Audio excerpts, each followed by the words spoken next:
Paix sur vous tous les frères et sœurs, j'ai envie de faire une petite exhortation concernant ce qui se passe en ce moment, c'est-à-dire particulièrement par rapport aux slogans qui nous ont balancés depuis le début de cette pandémie. Donc Jérémie 21:8, ainsi parle l'Éternel, voici je mets devant vous le chemin de la vie et le chemin de la mort.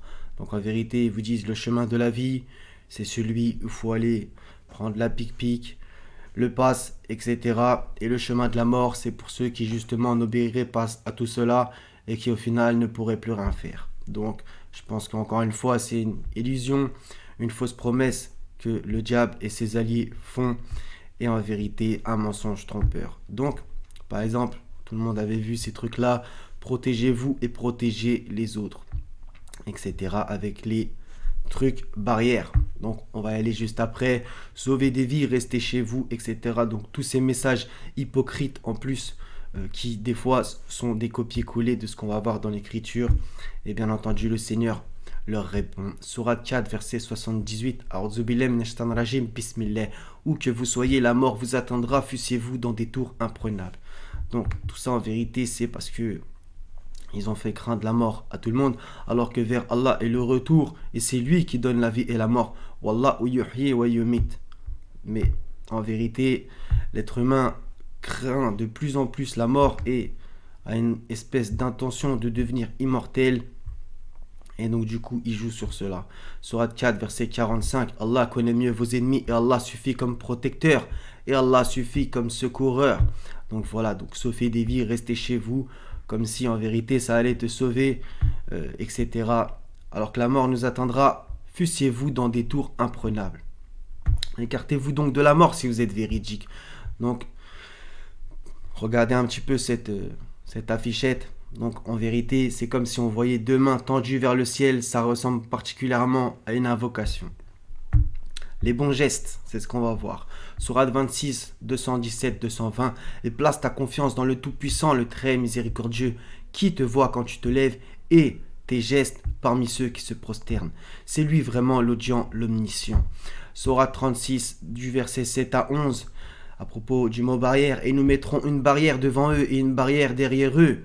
Nous les recouvrirons d'un voile, et voilà qu'ils ne pourront rien voir. Cela leur est égal que tu les avertisses ou que tu ne les avertisses pas, ils ne croiront jamais. Marc 8, 35 à 37. Car celui qui voudra sauver sa vie la perdra. Sauver des vies qui vous disent. Mais celui qui perdra sa vie à cause de moi et de la bonne nouvelle la sauvera. Et que sert-il à un homme de gagner tout le monde s'il perd son âme?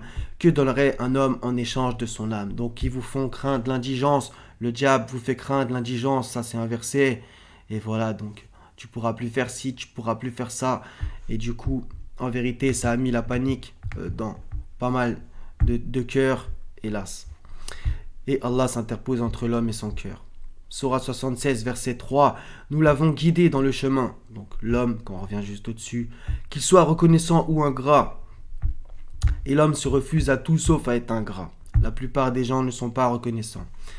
43, 78, ça c'est en enfer. Certes, nous vous avions apporté la vérité, mais la plupart d'entre vous détestaient la vérité.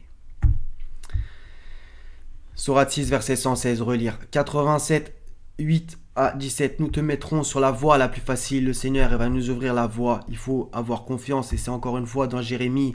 Je leur donnerai un seul cœur et un seul chemin. Donc, c'est bien beau de réciter la Fatiha toute la journée. Mais si quand le diable il nous montre une autre voie, on la prend. Ça, c'est mauvais, bien entendu. Donc, Sourate 87, verset 8 à 17. Nous te mettrons sur la voie la plus facile. Rappelle donc où le rappel doit être utile. Et le rappel profite aux croyants. Quiconque craint s'en rappellera et s'en écartera le grand malheureux qui brûlera dans le plus grand feu, où il ne mourra ni ne vivra. Sauver des vies. Wala Yahya. Réussit certes celui qui se purifie et se rappelle le nom de son Seigneur puis célèbre la salat.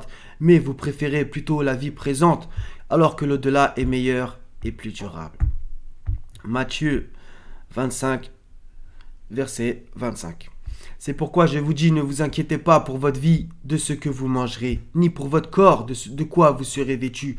La vie n'est-elle pas plus que la nourriture, et le corps plus que le vêtement, etc. Lisez tout jusqu'au bas, à chaque jour suffit sa peine.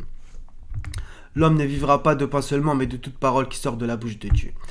Jean, chapitre 15, versets 12 et 13, c'est ici mon commandement, aimez-vous les uns les autres. Qu'est-ce qu'ils ont dit? Protégez-vous les uns les autres. D'accord? Donc bien sûr, ça, c'est des remixes de ce qu'a dit Jésus. Hein. Ça, je pense que beaucoup d'entre vous l'avez compris. Aimez-vous les uns les autres comme je vous ai aimé. Il n'y a pas de plus grand amour que de donner sa vie pour ses amis.